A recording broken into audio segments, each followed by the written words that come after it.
look at like a broken brain. I'm going to transition to make money. Sam Seder didn't just push back against Tim Pool, he steamrolled the guy with facts, context, and zero tolerance for nonsense. Tim Pool, really, I guess this is sort of heartbreaking for him, and we'll find out why. It's kind of his old identity versus his new audience. Ah, okay. Mm-hmm. And man, the acoustic EP songs, Reinventing Axl Rose, talk about great music. For those that were, I don't know, angsty teenager anarcho-leftists, you had the classic song, Baby, I'm an Anarchist, for which I can still play on the guitar. And then, of course, you had much better songs, in my opinion, like Pints of Guinness Make You Strong, which is just about an old woman whose husband died from alcoholism, presumably alcohol poisoning, and never came home. And I'm going to show you the lyrics and explain the true backstory. Probably not, but at least from my perspective, so I can say this. Wait, probably not. So you get Okay. Well, we've seen some people cry about their personal matters, but Tim Pool seemed on a whole other level, which Seder immediately caught on. With years of pent-up frustration, Seder came in swinging, ready to flatten another bad faith pity party. I'm a little confused. This is him just trying to. This is Tim Pool, I guess, trying to like make the case that he was a real, like, hardcore fan. Another thing you have to remember about Tim Pool is he's trying to get these segments to a certain time limit so that he can get enough ads to play during them. So is that what's going on? That's what Yeah, there is like a sweet spot YouTubers know about where like they get the maximum amount of ad space on. Like YouTube even recommends like make sure your ads Wait, are we aware of this here? I think we've been disregarding that sort of stuff. So this is like the YouTube clip equivalent of like increasing the font on all of your school papers by just a little bit, or like increasing the spacing by like, it's not 2 double spacing, it's like 2.25, right? Right. So this is that, but for content creation. And I do know the trick of like slightly making the margin a little bit bigger than normal. Yep. Yeah. While Pool played victim to his millions, the rest of us had front row seats to a desperate nobody tossing out buzzwords and fake outrage like confetti, all to stay relevant one more week. I'm going to show you the lyrics and explain the true backstory. Probably not, but at least from my perspective, so I can say this. So you get a controversy where a transgender singer is sexually graphic in front of a crowd of people, which I presume largely is adults, but it's a Bernie rally, so there's probably some kids there. Totally inappropriate, and this is exactly the point many of us have in terms of, I guess, calling out the woke left and the problems. Now, of course, I pulled up Pink News. Wait a second. Will you guys explain this to me? How is having a sexually explicit lyrics at a rally? How is this? What is it? How does this have to do with the woke left? It's because it's a trans person who's saying them as opposed to a cis? Kid Rock. Right. It's not just that the argument falls apart, it's how confidently it collapses. Pool tried to coat nonsense in confidence, but Seder dismantled it like a folding chair in a thunderstorm. A cis? Kid Rock.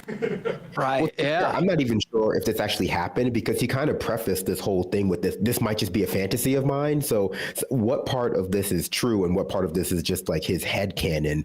I think, I'm still waiting to understand. So. Well, I asked myself that about this entire era. Laura Jane Grace definitely did sing this song at the Bernie rally. Right.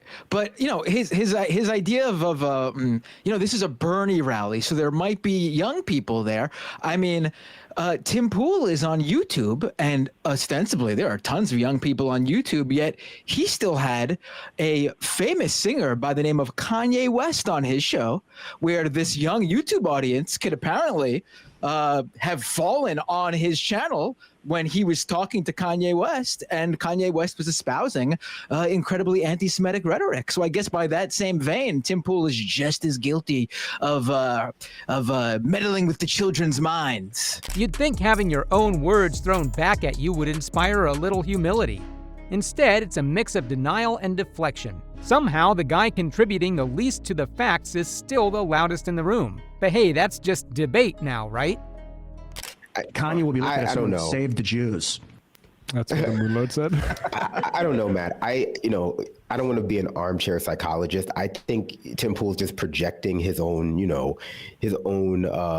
concerns and criteria for what makes good music onto children. He's hiding behind like children to make a case that like she shouldn't sing things like this. She should go back to singing songs about, I don't know, men who have wives dying of alcohol poisoning. Yeah, it's so funny they turn into like Tipper Gore in the 90s whenever, Exactly. whenever they're... Let's see how they frame these things, and then I'll show you how the right is breaking it down. And then let me talk to you about growing up urban Chicago, anti-flag, punk rock, GHB, the virus, et cetera, et cetera, et cetera. And let's read this. Trans pop star Laura Jane Grace sings at Bernie Sanders rally in I mean, I'm aware of the bands he mentioned. I also think it's funny that he says, we'll take a look at how the right is reacting to this, as if we just haven't seen how someone on the right As has if been he's reacting not to this. the right reacting to this. Exactly. This is where the conversation stops being about principle and turns into a clown show. Tim just started coming up with utter nonsense, pulling off stupid stuff mid-debate while completely missing the bigger issue. He derailed so hard it felt like performance art. He just wants you to know he's a real fan. He's like, no, I'm not a casual. I know all the hits. I am the cool. voice of I'm God, young. and I am looking upon both sides as to how they react, and thus trust me. Also, And, not to be that guy, but I wouldn't consider the bands that he mentioned, like The Virus, to be anywhere in the same subgenre of punk as Against Me. But, we don't all know as much as me about punk rock. So go ahead, Tim. So let's read this. Trans punk star Laura Jane Grace sings at Bernie Sanders rally, infuriating right-wingers. I don't know. How about the other headline from the Daily Mail? Trans punk rocker slammed for ungodly lyrics during onstage performance at Bernie Sanders rally. Quote, pure evil. I don't know if they're going to show the lyrics in here. I can't tell them to you on YouTube. I'm not kidding. YouTube would probably, at the bare minimum, demonetize the video. But they may actually take it down no, I'm sorry. I don't think the lyrics are going to take it down. It'll get it age restricted. Oh, and you want this to go to kids? Oh, Sam's not arguing with the dictionary. He's pointing out how reckless it is to throw around such nonsense on a podcast like it's a national issue. And what Tim's doing here is just poor tactic to deflect, rebrand, repeat. Because when you're more focused on sounding right than being consistent, the whole argument falls apart the moment someone actually listens.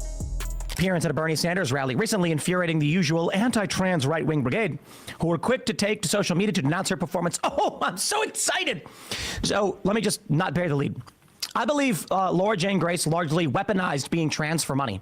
And this coming from somebody who was deeply influenced and was a fan of Tom and Against Me before the transition. I viewed at the time... Tom is Laura Jane Grace's dead name. When the lead singer said that they were going to be transitioning, I said, it doesn't... They got some songs, you know what I mean? And I said, okay, like, it is whatever. Shout out. And Laura Jane Grace actually has some mutual friends. I know people who know Laura Jane Grace. Never met the person, never talked to him or anything like that. And I was just like, hey, man, do you? I ain't got no beef. I know other people who are trans. I ain't got no beef. I'm going to mind my own business. Largely, I'm not okay with how they do it to kids and all that stuff. However... how they do it to kids. This is one of those classic pivots. Drag reality into absurd hypotheticals. Suddenly, it's not a debate, it's an emotional hostage situation. But let's be real. Stopping someone from exercising his political rights isn't the same thing as the kids getting traumatized and affected, who wouldn't be anywhere near a political event in the first place. I would say that the honest take here, oh boy, I'm going to break it down for you. Oh, man. Tom, lead singer of Against Me, was in the gutter. The band was not doing really well. They had massive amounts of debt.